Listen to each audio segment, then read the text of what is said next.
Assalamualaikum warahmatullahi wabarakatuh. Alhamdulillahi rabbil alamin. Wassalatu wassalamu ala asyrafil anbiya'i wal mursalin. Nahmaduhu wa nasta'inuhu wa nastaghfiruh. Wa na'udzu billahi min syururi anfusina wa min sayyiati a'malina.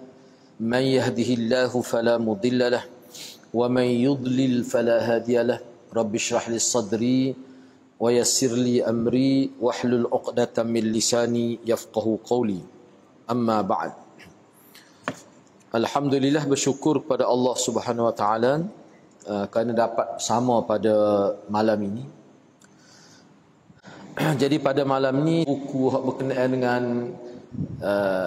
tulisan Profesor Dr. Umar Sulaiman Ashqar, iaitu berkenaan dengan hadis-hadis sahih, hadis-hadis yang pelik, yang ganjil tapi sahih. Jadi hadis tu boleh dikatakan ke semua hadis tu Nabi SAW sebut tentang alam ghaib, tapi sahih. Cerita tentang dalam neraka dah sangat menarik lah. Jadi pada malam ni ana ambil di sini kisah yang ke-8, kisah Nabi tunggu di telaga Haud Nabi. Hadis yang ke-8, cerita berkenaan dengan Nabi kata aku menunggu kamu di telaga. Ana sebut cerita dia begini hadis ni. Sebelum kita baca nak sebut gambar yang lebih kurang. Ceritanya cerita di hari akhirat sebelum berlaku hisab di mahkamah Allah. Ini cerita ni semasa seluruh manusia yang dibangkitkan daripada kubur itu mereka dihimpunkan di padang mahsyar. Atau cerita dia. Baik, ana akan baca.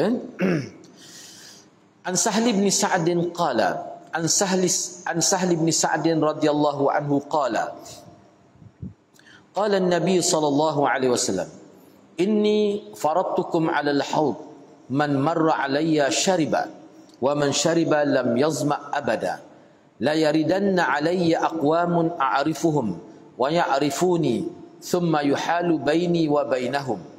Qala Abu Hazim, fasami'ani an-Nu'man ibn Abi Ayyash faqala hakadha sami'ta min Sahal? Faqultu na'am. Faqala ashhadu ala Abi Sa'id al-Khudri la sami'tuhu wa huwa yazidu fiha fa aqulu innahum minni fayuqalu innaka la tadri ma ahdathu ba'dak fa aqul suhqan suhqan liman ghayyara ba'di. Wa qala Ibn Abbas suhqan bu'dan yuqalu sahiqun ba'idun wa ashaqahu ab'adahu. Diriwayatkan daripada Sahal bin Sa'ad radhiyallahu an, katanya Rasulullah sallallahu alaihi wasallam bersabda, sesungguhnya aku mendahului kamu di haud, yakni di telaga Nabi di akhirat. Selepas ni kita bincang bagaimana Nabi seluk gambar dia tentang telaga dia ataupun kolam dia, telah lebih tepatnya kolam dia tu. Sesiapa yang sampai padanya maka dia dapat meminum airnya. Sesiapa yang dapat meminum airnya, dia tidak akan dahaga selama-lamanya.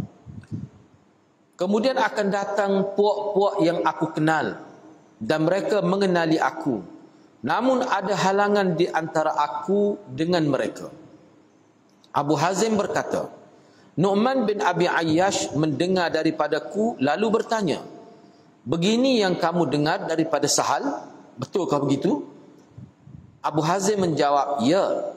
Lalu kata Nu'man, aku bersaksi atas Abu Sa'id al-Khudri, aku telah mendengar dia menambahkan pada lafaz hadis itu. Maka Rasulullah sallallahu alaihi wasallam berkata, sesungguhnya mereka ialah dari kalangan kami hak tak boleh minum air itu.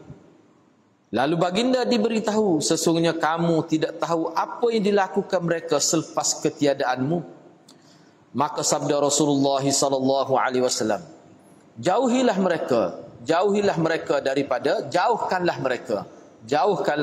daripada kolamku, kerana mereka bukan dari kalangan aku. Ibnu Abbas berkata, suhqan maksudnya sangat jauh. Seperti mana orang Arab sebut ashaqahu, dengan erti dia telah menjauhkannya. Baik, hadis ini diriwayatkan oleh Imam Bukhari dalam sahihnya. Ini hadis sahih lah. Cumanya gini, sebelum kita pergi kepada intisari dan perbincangan, hadis ini dimanipulasi dengan sangat hebat lah oleh puak-puak Syiah dalam kitabnya. Hadis ini Nabi sebut fenomena yang berlaku selepas manusia dibangkit daripada kubur. Sebelum berlaku perbicaraan di mahkamah Allah Subhanahu Wa Taala. Mana sebelum manusia tahu nasib dia ke neraka ke, ke syurga ke. Ini cerita dia. Jadi pada waktu itu, manusia berada di pada mahsyar dalam keadaan berdiri, tidak duduk pun, berdiri. Dia panggil ashabul mauqif. Jadi kedudukan itu tak ada bahaya lah, secara umumnya begitulah, mana panah lah kita kiranya.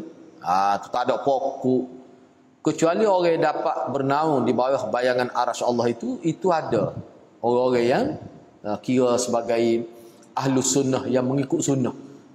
Sebab ada kalau ahlu sunnah yang tidak mengikut sunnah tu, dia tidak dapat hidup di bawah bayangan itu.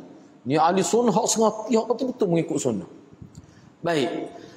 Jadi di sini dalam hadis ni Nabi nak sebutnya bahawa air yang ada pada hari itu satu saja. Satu tempat saja, iaitu kolam Nabi. Jadi ramailah manusia pergi kerana itu satu-satunya sumber air. Jadi Nabi sebut di sini ada setengah tu memang dia pergi itu, dia memang dia sampai ke kolam itu. Dan dia boleh minum air daripada kolam itu. Sekali dia minum, tak daga siapa bila minum. Sekali cukup dia minum. Tapi ada setengah tu pergi itu, tak ada sampah. Tak sempat nak sampai kepada kolam itu. Sebab apa? Mereka dihalang oleh malaikat. Lepas ni kita akan tengok gambaran bagaimana keadaan kolam Nabi itu. Dia panggil Al-Haud itu. Jadi bagi orang yang terhalang ini, dalam hadis ini tidak jelas. Dalam riwayat lain sebut, Nabi kata sahabatku tu. Ada dari riwayat lain sebut. Sini tak sebut. Cuma Nabi kata orang tu aku kenal dan dia kenal aku. Ada setengah riwayat sebut ashabi, sahabatku tu. Malaikat pun kata kepada Nabi, kamu tidak tahu apa yang mereka lakukan selepas kematian engkau. Maknanya orang yang tidak boleh pergi ke haud Nabi ni adalah orang yang tidak hidup dengan cara sunnah Rasulullah sallallahu alaihi wasallam. Bahkan mereka melanggar sunnah Rasulullah dalam kehidupan. Jadi maknanya hadis ini Nabi bagi dua watak manusia sebelum perbicaraan di mahkamah Allah. Orang yang minum air ni kira-kiranya orang yang dapat kebahagiaan. Tak akan daga siapa bila. Cukup dah dengan dia minum tu untuk dia minum dalam syurga pula kalau masuk syurga. Jadi hak tak boleh minum tu akan daga siapa. Tak boleh nak gambar macam mana. Duduk tengah mana orang ramai daripada Nabi Adam sampai pada manusia terakhir. Kita lah ni pun manusia di dunia ni 5 bilion lebih. Banyak je lah kalau daripada zaman Nabi Adam. Baik. Itu secara umumnya hadis ni. Cuma sebelum anda nak baca intisari ni, anda nak sebutlah dulu hadis ni. Sebab hadis ni dibincang oleh Khalid Al-Asqalani dalam kitab Bal Dalalta tu. Yang kitab tu merupakan sanggahan terhadap Thummah tadi itu. Baik. Kitab Syiah lah Thummah tadi itu tu. Baik, tak apalah. Cuma yang gini. Secara umumnya, sama ada hadis ni ataupun hadis yang sebut tentang kononnya hak nak pergi ke haud Nabi tu tak boleh minum air tu, dia tu sahabat. Nabi kata sahabat aku tu. Semua ulama kata Nabi sebut sahabat tu dengan maksud umat aku. Tu maksudnya. Lepas tu Nabi kata aku kenal dia, dia kenal aku. Itu isyarat kepada umat Nabi. Jadi kalau umat tidak umat Nabi terdahulu, kalau dia ikut ajaran Nabi dia juga dapat minum air. Jadi makna pengenalan seseorang pada hari itu lebih menjurus kepada dia ikut ataupun tidak sunnah Nabi SAW. Jadi kalau ada yang tak ikut sunnah Nabi, walaupun Nabi kenal pun, dia tetap tak akan dapat minum air itu. Kalau dia tak ikut sunnah Nabi. Misalnya keluarga Nabi. Tapi dia tak ikut sunnah Nabi, dia tak akan dapat minum air itu. Walaupun keluarga Nabi. Jadi di sini hadis ni Nabi nak ayat kepada kitanya. Sebab dalam intisari dia tak sebut ni. Itu yang anda sebut. Sebabnya hadis ni sebenarnya kalau kita tengok dalam syarah lah, Nabi nak menjelaskan kepada kita bahawa betapa besarnya ittiba' sunnah Nabi ni. sehingga dia menjadi penentu seseorang itu dapat nikmat di padang mahsyar. Bukan dalam syurga lagi, di padang mahsyar. Itu maksud hadis. Baik, sekarang ni kita nak tengok intisari dia. Di sini dibuat 8 intisari dia. Kalau dalam kitab ni 8 intisari dia. Panjang juga ni, tak apalah, hanya cuba ringkaskan. Pertama sekali, daripada hadis ni Rasulullah sallallahu alaihi wasallam menunggu sahabat pada hari akhirat serta umat baginda berdekatan dengan telaga Haud. Nabi duduk dekat dengan telaga, dengan kolam Haud itu ataupun telaga Haud itulah. Lepas tu besar-besar mana dia punya kolam Nabi ni, kita bincang selepas ni. Baik. Sesiapa yang istiqamah dalam mengikuti sunnah Nabi seperti mana yang diinginkan oleh Allah dan Rasul, mereka akan dapat minum air dari telaga tersebut dan tidak akan dahaga sampai bila-bila. Jadi tak usah tanya anak lah, malaikat nak cek mana tahu ikut tak ikut tu. Tak usah tanya anak tu. Sebab malaikat ni dia bekerja bagi pihak Allah. Bila kata Allah ni maha tahu, jadi maklumat itu diberitahulah kepada malaikat, begitulah maksudnya. Kukuk mana pun tak serusi, malaikat tahu. Tu senang. Jadi siapa dia yang hidup di dunia ni mengikut sunnah Rasulullah dalam kehidupan, malaikat akan biarkan dia minum air sepuas-puasnya. Dan Nabi ada ni menyaksikan peristiwa ini. Yang kedua, mereka yang membelakangi Islam, sama ada mereka tu murtad ataupun umat dia yang tidak patuh syariat, tidak ikut sunnah Nabi, mereka diharamkan daripada bukan sekadar minum air, diharamkan menghampiri kolam Nabi ataupun telaga Haud ni. Yang ketiga, wajib bagi seorang Muslim meyakini kewujudan telaga yang dikurniakan oleh Allah kepada Rasulullah sallallahu alaihi wasallam atas bentuk yang diceritakan dalam pelbagai riwayat hadis yang sahih. Sebab cerita tentang Haud Nabi ni, kolam Nabi ni, hak duduk di luar daripada syurga ni, kalau dalam hadis tu sebut dia duduk tu sebelum titiah sirat. Di pada mahsyar tu sebelum titiah sirat. Sirat tu lah tempat kita nak lalu di bawah tu neraka Jahannam itu. Sebelum itu terletak Haud ini. Baik. Jadi hadis-hadis yang menyebutkan tentang Haud Nabi ni sampai ke peringkat mutawatir, bukan sahih biasa. Peringkat mutawatir maknanya sehingga mengikut kebanyakan ulama, dia kata lebih 30 orang sahabat yang meriwayatkan hadis tentang Haud Nabi. Apa artinya? Artinya kalau seseorang itu tolak menafikan kewujudan Haud Nabi di pada mahsyar, dia boleh rosak akidah. Sebab hadis ni bukan sahih biasa, mutawatir. 30 orang sahabat saja riwayat. Lebih 30 orang. Yang keempat,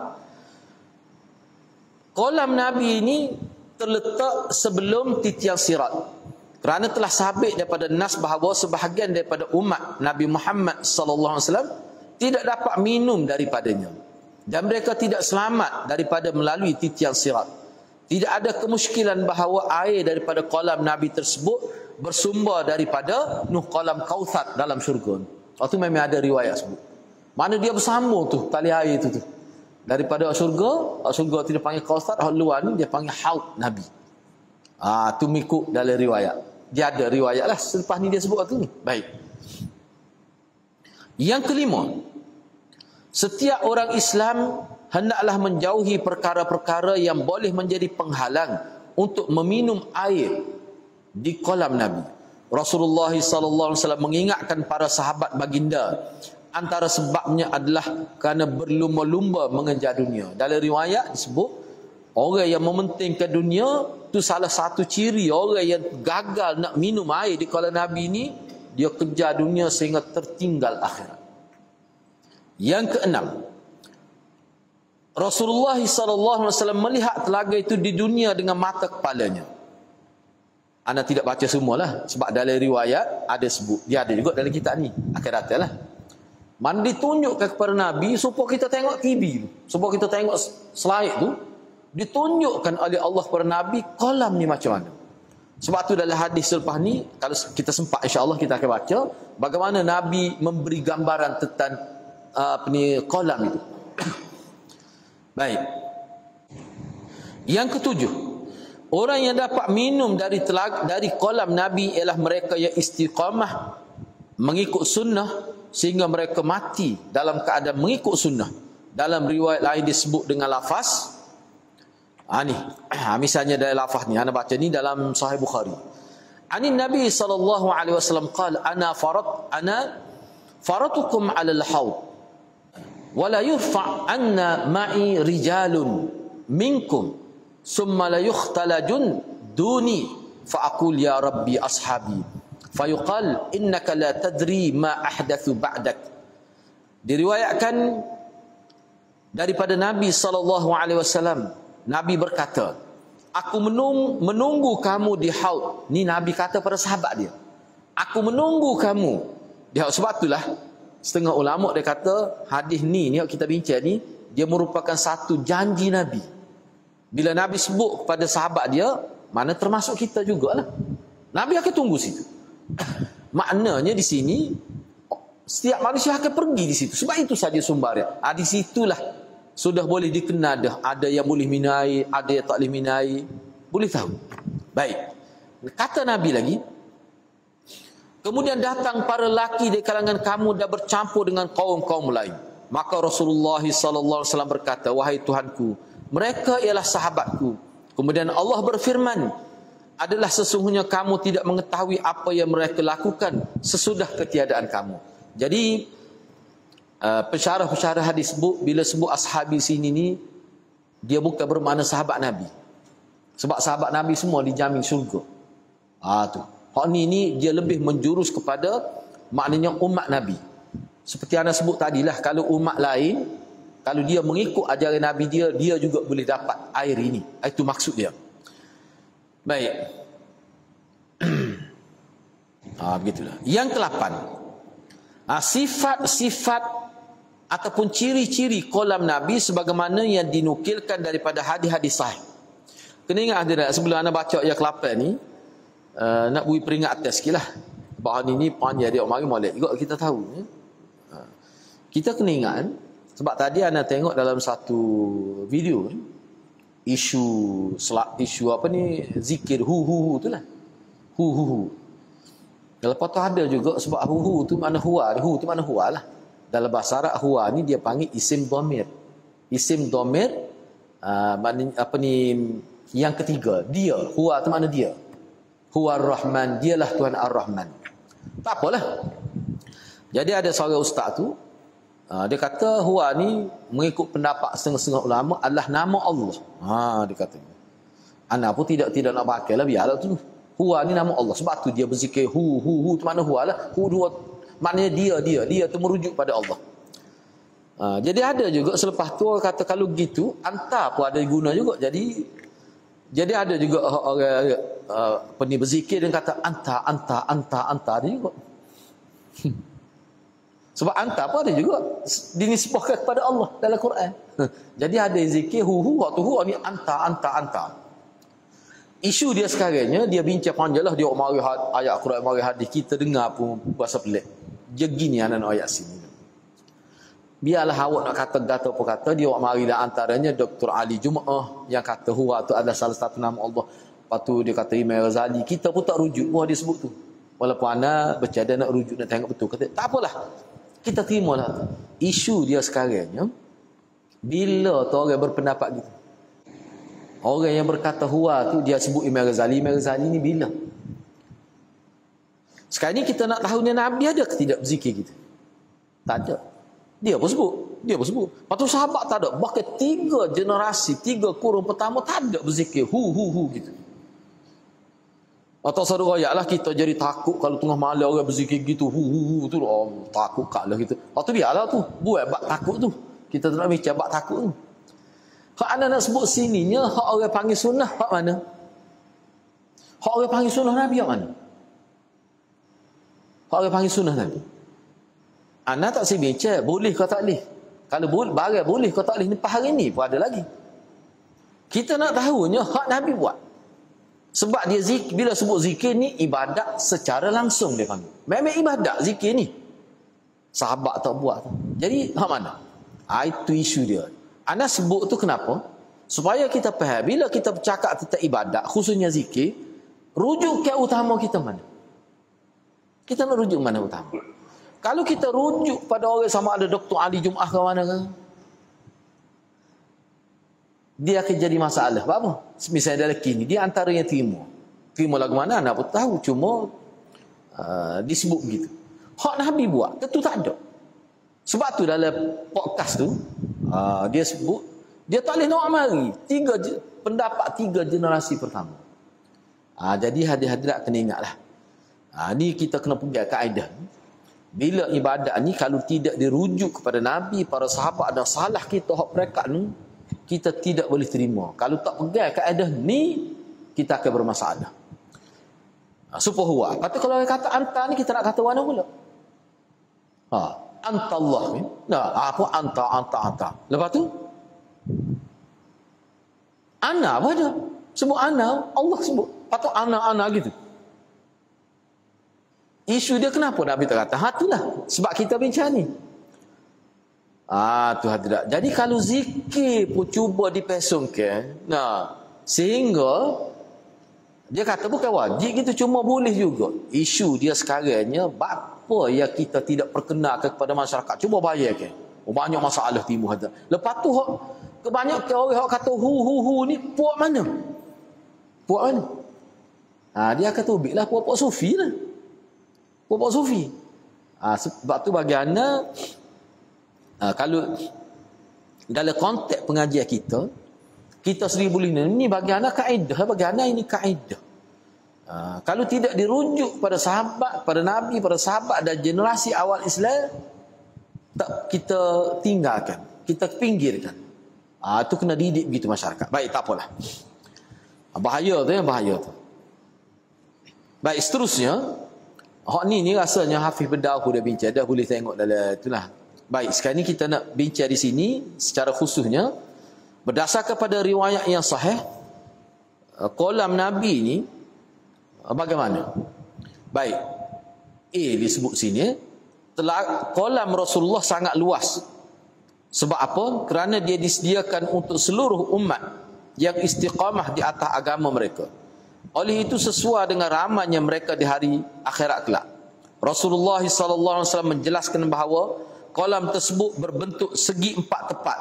Dan satu sisinya, mana segi 4 tepat, mana satu sisi, satu sudut saja, nak sampai ke bucun ni, sampai bucun selagi tu, satu sisi saja, hak tu pun mengambil masa masiratu syahrin, sebulan perjalanan. Itu Nabi sebut. Ini membawa maksud, maknanya sebulan perjalanannya kali 4, nak ayatnya luahnya. Setengah ulama kata bukan nak ayat terhad bilangnya tu, luah tu nak ayat luah. Baik. Kemudian dalam riwayat lain menyebutkan bahawa qadru haudi kama baina Ailah wa San'a minal Yaman. Nabi kata dalam riwayat luahnya kolam aku di hari akhirat jarak di antara Ailah dengan San'a di Yaman. Orang Arab ni bila sebut Ailah dengan San'a ni dia tahu lalu. Sebab kita kat daripada apa dia? Perlis sampai ke Johor lah kita kata tak. Cek no ayat jauh lah tu. Orang Malaysia kita lah tu. Kalau kecek itu sah orang Malaysia tu. Jauhnya daripada Perlis sampai ke Johor kita kata. No ayat luar, no ayatnya jauh, jarak perjalanan tu. Ni bila kata jauhnya, luahnya kolam Nabi ni jarak dia antara Ailah dan San'a di Yaman. Tu orang Arab tahu lalu. Luah tu. Baik.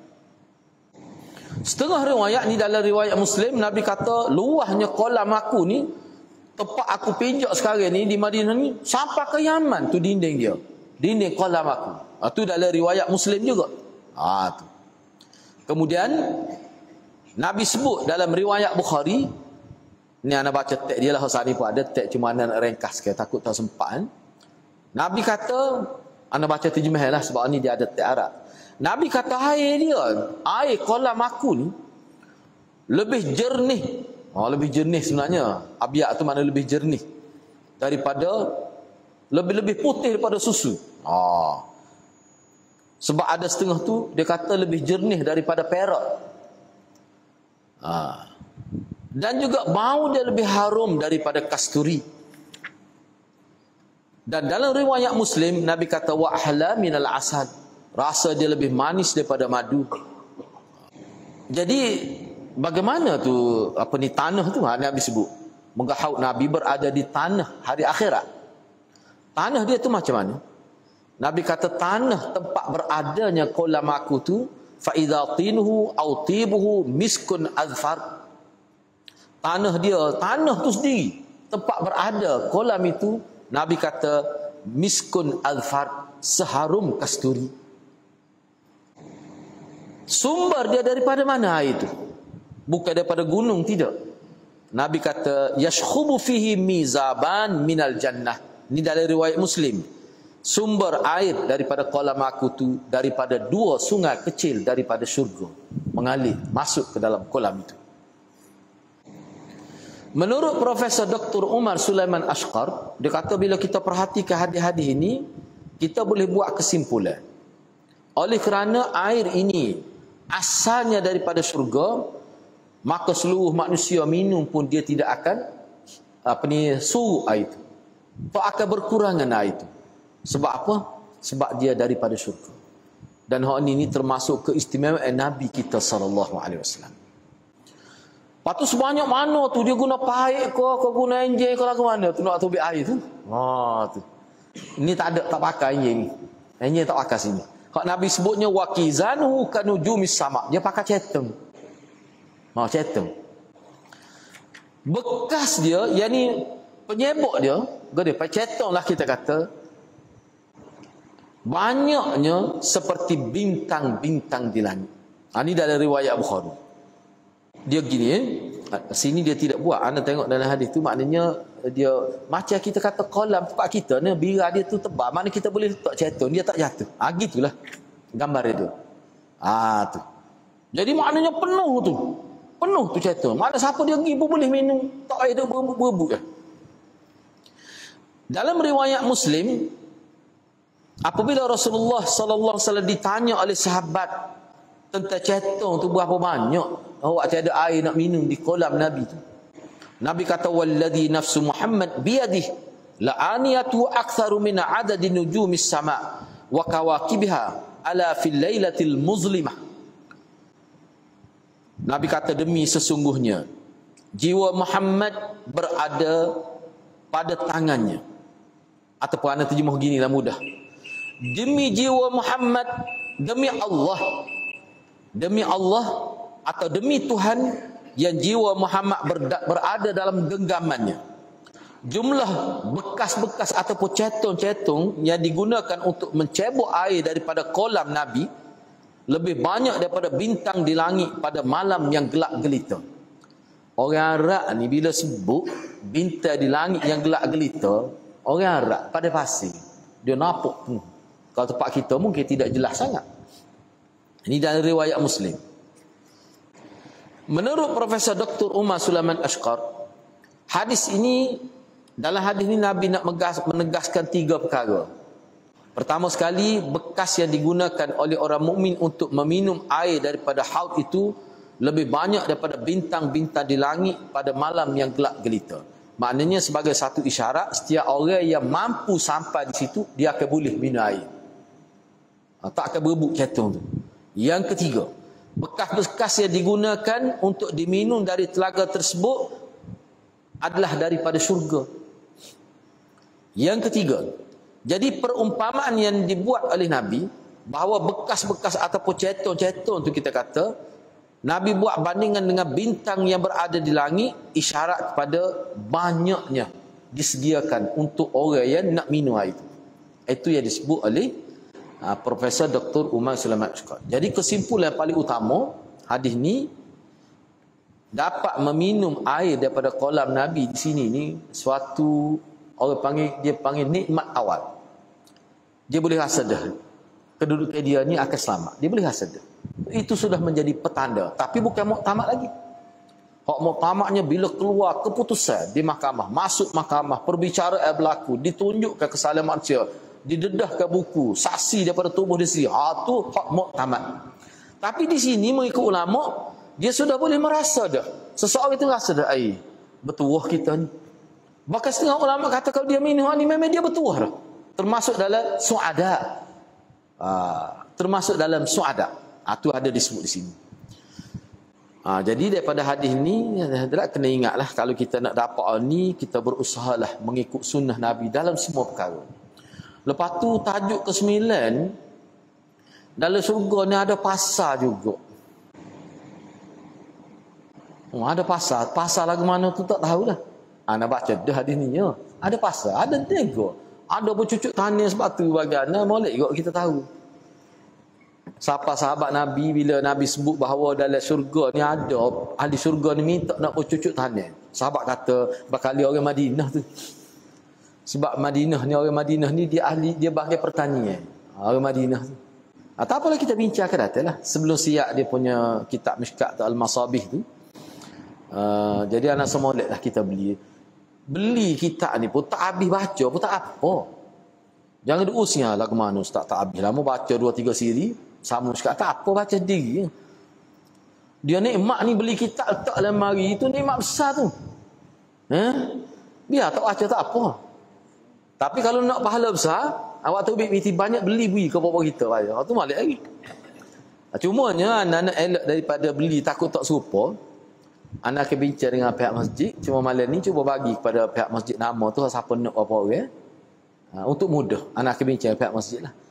Sebab anak pun akan tengoknya. Sebab anak suruh ambil hak tu sebab dia lebih banyak. Jumlah hadis tu lebih banyak. Jadi anak akan tengok dulu lah. Gitulah. Jadi untuk tajuk-tajuk akan datang. Ni kita ni antara hadis, anak nak sebut sekali lah. Antara hadis yang kita baca, kita terasa benarnya. Nabi cerita ada orang yang dihempak. Dia dicampuk daripada atas tu. Dia tak masuk ke situ, dia campuk ke atas. Ada setengah orang tu. Bila jatuh tu, dia termah punggung, Nabi cerita, pecah perut dalam neraka. Bila pecah perut tu jatuh selamat tu, dia boleh jalan. Dia duduk musim, nak pergi jauh tak boleh. Duduk musim gitu.